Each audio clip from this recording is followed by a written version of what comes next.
बिहार का विधानसभा चुनाव जहां कल पहले फेज के लिए वोटिंग होनी है।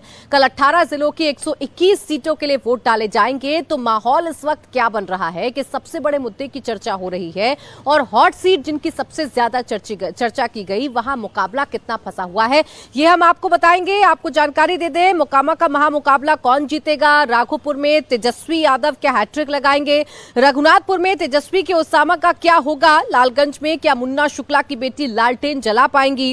जिस मनेर में एमपी के सीएम का हेलीकॉप्टर रोकने के लिए जमीन खोदी गई, वहां की जनता किसकी राजनीतिक जमीन खोदेगी। क्या कुम्हरार में प्रशांत किशोर की पार्टी का खाता खुलेगा। इन सारे सवालों के जवाब हम तलाशने की कोशिश करेंगे। आपको बताएंगे कि कौन सी सीट पर कौन किस पर भारी पड़ रहा है, राघोपुर में क्या होने जा रहा है, रघुनाथपुर में क्या होने जा रहा है, मोकामा में क्या होने जा रहा है, लालगंज में क्या होने जा रहा है। एक एक सीट की डिटेल आपके सामने रखेंगे, लेकिन उससे पहले आइए एक हॉट सीट की बात कर लेते हैं जहां मुकाबला चुनाव से ठीक पहले बड़ा दिलचस्प हो गया है। और ये सीट है गौराबोराम की, जहां पर मुकाबला इसलिए दिलचस्प हो गया क्योंकि मुकेश सहनी के भाई संतोष सहनी यहां से चुनाव लड़ रहे थे। उन्हें आधिकारिक तौर पर पूरी तरीके से कहा गया था कि महागठबंधन के कैंडिडेट हैं, लेकिन चूंकि आरजेडी के कैंडिडेट भी यहां ताल ठोक रहे हैं, नॉमिनेशन फाइल कर चुके थे, इन तमाम समीकरणों को देखते हुए अब संतोष सहनी वापस ले रहे हैं, यानी वो चुनाव नहीं लड़ रहे हैं, ऐसी जानकारी मिल रही है। अब इससे मुकाबला कितना दिलचस्प होता है ये देखने वाली बात है। देखिए, वोटिंग से पहले दरभंगा की गौड़ाबोराम सीट से मुकेश सहनी ने सरेंडर कर दिया है। मुकेश सहनी ने अपने भाई संतोष सहनी को गौड़ाबोराम के मैदान से हटा दिया है और आरजेडी के उम्मीदवार अफजल अली खां को समर्थन करने का ऐलान कर दिया है। मुकेश सहनी ने ऐलान पहले चरण के प्रचार खत्म होने के बाद किया। उसके कुछ ही घंटे पहले तेजस्वी यादव ने मुकेश सहनी के फैसले में वोटर्स से अपील की थी। यानी सोचिए, मुकेश सहनी ने ये जब फैसला लिया उससे ठीक पहले तेजस्वी यादव ये ऐलान कर चुके थे अपने वोटर से कि आप मुकेश सहनी के समर्थन में वोट करिए। आरजेडी के कोर वोटर से ऐलान किया जा चुका था कि मुकेश सहनी के समर्थन में वोट कीजिए, लेकिन चुनाव से ठीक पहले, चुनाव प्रचार खत्म होने के ठीक बाद मुकेश सहनी ने बड़ा फैसला लिया और अपने भाई संतोष सहनी को पीछे हटने के लिए कह दिया गया है, क्योंकि यहां से आरजेडी के सिंबल पर अफजल अली खां ने ताल ठोकी और जब आखिरी वक्त पर वो पीछे हटने को तैयार नहीं हुए तो ये फैसला लेना पड़ा मुकेश सहनी को। तो ये गौड़ाबोराम की बात रही। अब गौड़ाबोराम में इससे तस्वीर कितनी बदल रही है ये जान लेते हैं। हमारे साथ रोज की तरह खास मेहमान है हमारे एसोसिएट एडिटर नीतीश चंद्रा हमारे साथ है, रवि उपाध्याय जी वरिष्ठ पत्रकार के तौर पर हमारे साथ है, श्रीकांत प्रत्युष जी हमारे साथ है वरिष्ठ पत्रकार के तौर पर, फैजान अहमद जी हमारे साथ है वरिष्ठ पत्रकार के तौर पर। नीतीश, सबसे पहले बताइए, गौड़ाबोराम से क्या जानकारी मिल रही है? आखिरी वक्त पर क्यों संतोष सहनी को ये फैसला लेना पड़ा या मुकेश सहनी को ये फैसला लेना पड़ा? देखिए, जब नॉमिनेशन का दौर चल रहा था उस समय जो खींचतान और असमंजस की स्थिति थी एक बार फिर अब अभी दिखाई दे रही है। जब सामने चुनाव है उसके ठीक एक दिन पहले जब आप ये फैसला ले रहे हैं तो बहुत बड़ा फैसला है ये। अब सोचिए कि आप कैसे अपने वोटरों तक ये बात पहुंचा पाएंगे, ये भी खतरा है, क्योंकि जब आप ईवीएम में बटन दबाने जाएगा वोटर, उसको वो भी दिखेगा, वीआईपी का सिंबल दिखेगा। तो ऐसी स्थिति में ये तो रिस्क है ही कि काफ़ी वोट जो है वीआईपी के नाम पड़ सकता है। देखिए, दरअसल हुआ वहाँ ये क्या कि यादव और मुस्लिम आबादी वहाँ बहुत ज़्यादा है, करीब 22 से 23% है। तो यादव और मुस्लिम तमाम कोशिशों के बाद लालू यादव ने पत्र लिखा, तेजस्वी यादव अपील कर रहे थे, फिर भी ऐसी खबरें वहां से आ रही थी कि यादव मुस्लिम साथ नहीं जा रहे हैं वीआईपी के, वो अफजल अली के साथ जा रहे हैं। तो ये साफ तौर पर दिख रहा था कि ये जो यहाँ हार होनी तय है वीआईपी की। दूसरी बात कि यदि इस तरह की बात होती तो इसका असर आसपास की सीटों पर हो जाता। वहाँ पर निषाद जो है रिएक्शन में वोट नहीं करता महागठबंधन को और फिर ये एक बड़ा नुकसान होता। आपको याद होगा पिछले चुनाव में जब पवन सिंह और उपेंद्र कुशवाहा आमने सामने आ गए थे काराकाट में और राजपूत जो वोटर है वो उपेंद्र कुशवाहा से जब दूर छिटका पवन सिंह को दे दिया तो उसकी प्रतिक्रिया किस तरह से हुई थी। तो यहाँ ये भी हो सकता था, तो ये खतरा था और यहाँ साफ तौर पर दिख रहा था कि हार होगी। तीसरी बात कि अब मुकेश सहनी डिप्टी सीएम के उम्मीदवार के तौर पर खुद को देख रहे हैं तो उनको सामने डिप्टी सीएम वाली बड़ी पिक्चर दिख रही है। एक और बात है कि बड़े तौर पर आपको इसे दिखेगा कि मुकेश सहनी साथ आ गए तो निषाद आ गया, लेकिन ऐसा है नहीं। जमीन पर यह है कि जो सामाजिक रिश्ता है, कई जगहों पर आप देखेंगे निषाद वोटरों का यादवों के साथ रिश्ता जो है और मुसलमानों के साथ वो बहुत सहज नहीं है।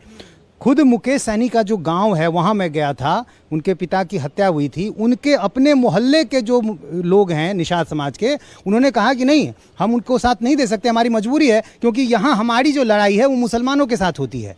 तो सामाजिक रिश्ता जो है जमीन का, वो भी एक ऐसा है कि जहां पर वीआईपी के सारे निषाद आ जाएंगे ये कहना मुश्किल है। तो ऐसी परिस्थिति में यदि इस तरह की घटना हो जाती जहां आपको दिख रहा है कि प्रायोरिटी आपने दी अफजल अली को, तो फिर ये जो बातें बाहर फैलती, विपक्ष को यानी सत्ताधारी जो एनडीए है अभी यहाँ उसको मौका मिलता, इन सारी चीज़ों से बचने की एक तरह से कोशिश की गई। तो क्या वाकई में बच पाए हैं? ये आखिरी वक्त पर अगर फैसला अपना वापस ले रहे हैं, वो पीछे हट रहे हैं, तो वोटर्स में जो कंफ्यूजन है वो क्या दूर हो जाएगी? मुझे लगता है कि और नुकसान हो जाएगा, क्योंकि जो मलाह हैं पारंपरिक रूप से एनडीए के साथ रहते हैं वो, और यादवों से और मुसलमानों से कई जगहों पर उनकी लड़ाई, सीधी लड़ाई रहती है।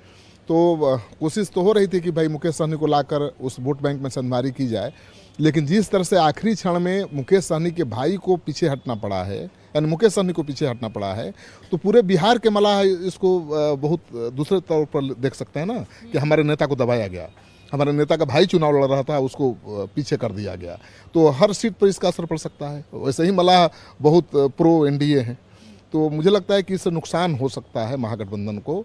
दूसरी सीटों पर भी मलाह जो आधा जा सकते थे महागठबंधन के साथ, हो सकता है कि वो भी न जाए।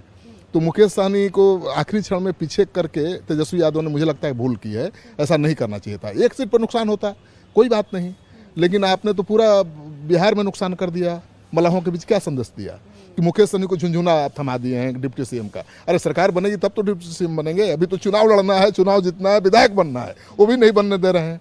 मुकेश सहनी चुनाव ही नहीं लड़ रहे हैं, एक भाई बेचारा लड़ रहा था उसको भी आपने मैदान से बाहर कर दिया। तो मुझे लगता है कि नुकसान होगा महागठबंधन को। चलिए, नुकसान गौड़ा बौराम में होगा, ऐसी भी रिपोर्ट्स हैं, और ये भी है कि शायद इस नुकसान से बचाया जा सकता है, इसलिए संतोष सैनी आखिरी वक्त पर पीछे हट गए। लेकिन जो सीट तेजस्वी यादव की है, वहां मुकाबला इस बार बड़ा दिलचस्प होने जा रहा है। ऐसा कहा जा रहा है कि तेजस्वी यादव को उन्हीं के गढ़ में घेरने की कोशिश इस बार एनडीए की तरफ से की गई है, लेकिन क्या वो कोशिश कामयाब हो पाएगी? क्या तेजस्वी यादव को हराना इतना आसान हो पाएगा? क्योंकि तेजस्वी यादव ही नहीं, लालू यादव और राबड़ी देवी वहां से चुनाव जीतते आए हैं, और इस बार तेजस्वी यादव यहां से हैट्रिक लगाने के लिए उतरे हैं, मेहनत भी कर रहे हैं। उनके परिवार के जितने भी नेता हैं वो सब जाकर राघोपुर में कैंप कर रहे हैं, जाकर बता रहे हैं कि राघोपुर से कितना पुराना रिश्ता लालू परिवार का है। ऐसे में क्या सतीश राय टक्कर दे पाएंगे तेजस्वी यादव को? ये देखना अब दिलचस्प है, क्योंकि बीजेपी ने यहां सतीश कुमार यादव को मैदान में उतारा, जो 2010 में राबड़ी देवी को हरा चुके हैं। राघोपुर में करीब 30% यादव वोटर है। सतीश यादव ने ही राघोपुर में 2010 के चुनाव में राबड़ी देवी को हराया था।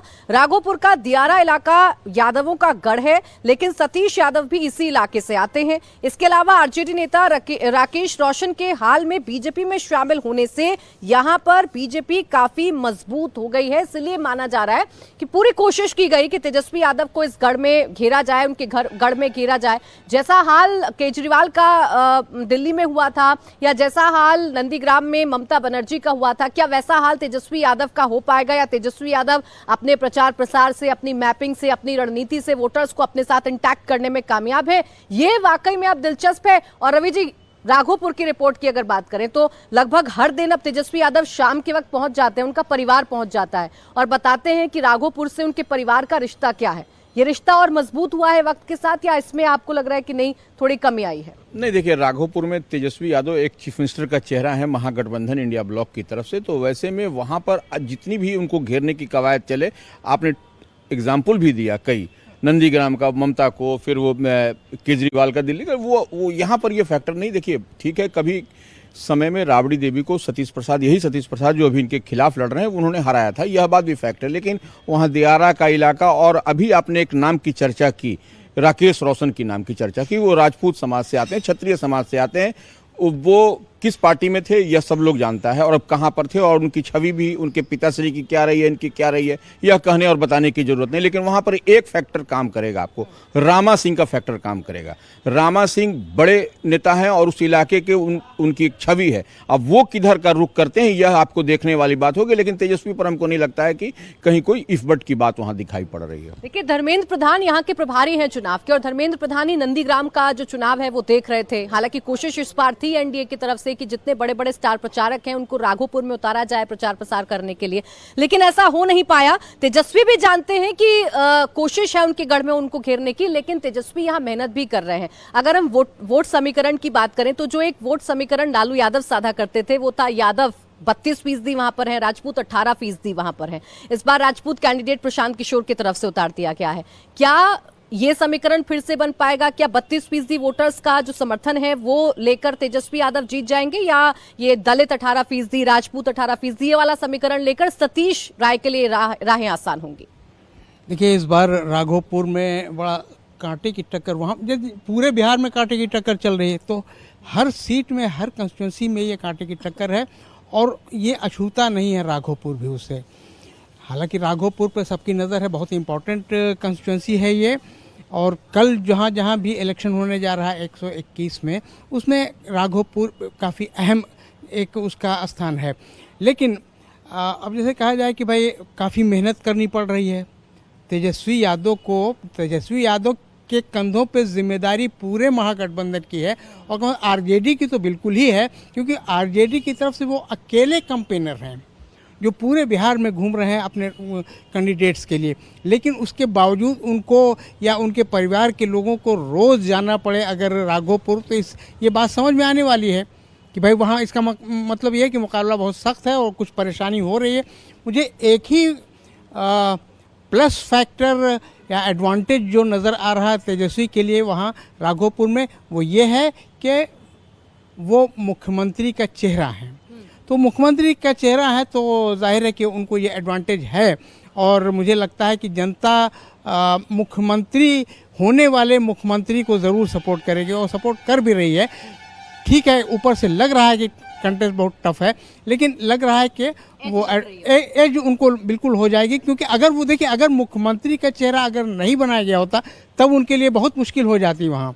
लेकिन चूंकि मुख्यमंत्री का चेहरा उनको बना दिया गया है, इसलिए जनता उनको सपोर्ट कर रही है, और मुझे लगता है कि वो वहाँ से जीत सकते हैं, वो जीत। और देखिए, कैंपेनिंग भी अब तेजस्वी यादव इसी तरीके से कर रहे हैं। तेजस्वी यादव अब जहां जाते हैं, खासकर अपनी सीट पर जाते हैं, तो ये बताते हैं कि भाई वो सीएम फेस के कैंडिडेट हैं, एग्रेसिवली चुनाव प्रचार कर रहे हैं, इसलिए इस सीट को बचाने की पूरी कोशिश है और तेजस्वी यादव को एज भी फिलहाल नजर आ रही है।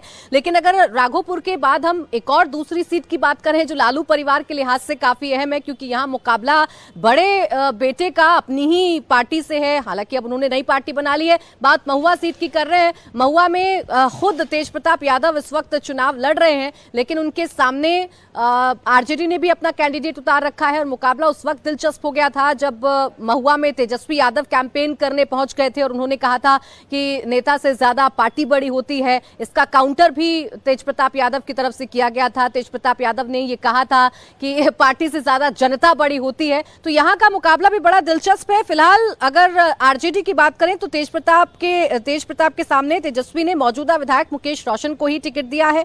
महुआ में दोनों भाई आमने सामने हैं। तेजस्वी महुआ में मुकेश रोशन के प्रचार में उतरे और ये कहा उन्होंने कि भाई पार्टी इससे बड़ा कुछ नहीं होता है, तो तेज प्रताप ने कहा नहीं, जनता बड़ी होती है।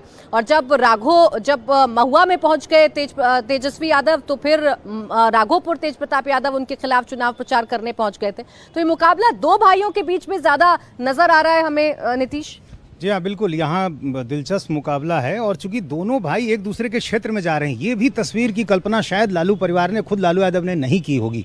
और उनकी बहनों से जब आप बात करेंगी तो ये दर्द, ये तकलीफ उनके जहन में दिखती है, लेकिन वो विवश भी हैं। वो कहती भी कि हम दल से बंधे हुए हैं, लेकिन वाकई ये अजीब स्थिति है। और महुआ की लड़ाई तेज प्रताप यादव की, देखिए वहाँ पकड़ है। जो मेडिकल कॉलेज उन्होंने बनाया है, इसकी चर्चा वहाँ लोग करते हैं, लेकिन है क्या कि सिर्फ एक चीज़ के आधार पर आप चुनाव जीत जाएं, ये बहुत आसान भी नहीं है। क्योंकि तेजस्वी यादव जाकर खुलकर कह रहे हैं कि आपको इधर उधर नहीं देखना है, आपको पार्टी देखनी है। तो यदि मान लीजिए कि यादवों का एक हिस्सा उनको मिल भी जाता है, तो ये सिर्फ काफ़ी नहीं होगा। और चूँकि जाहिर है मुस्लिम वोटर जो हैं वो तेजस्वी का चेहरा देखकर वोट करेंगे, और जो दूसरे उम्मीदवार हैं वहाँ पर वो भी एक तरह से कहें तो तेजस्वी की मदद ही करते वहाँ दिख रहे हैं।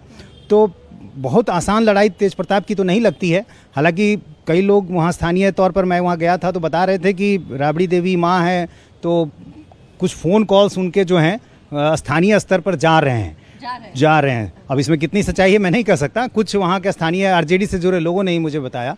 तो जाहिर है माँ पिता का दिल है, बेटा है, तो कुछ ना कुछ तो वो सोच ही रहे होंगे। और मैंने जब भी इंटरव्यू किया है उनकी बहनों का, उन्होंने कहा है कि उनका आशीर्वाद है, वो चाहती हैं कि वो जीते हैं, विधानसभा पहुँचें। बहुत खुलकर नहीं बोलती, चूँकि सामने फिर तेजस्वी की नाराजगी का डर भी है, लेकिन जाहिर है वहाँ की लड़ाई काफ़ी दिलचस्प है। हंस रहा है ये चुनाव या तेज प्रताप को एज दिख रही है? देखिए, वहाँ मुस्लिम यादव का जो कॉम्बिनेशन है वो इतना मजबूत है, बहुत बड़ी आबादी इन्हीं दोनों की है। तो ऐसी स्थिति में मुझे लग रहा है कि तेज प्रताप के लिए बहुत आसान नहीं है। आसान नहीं है, मुश्किल है। और भाई भी भाई के खिलाफ प्रचार करते हुए नजर आ रहे हैं।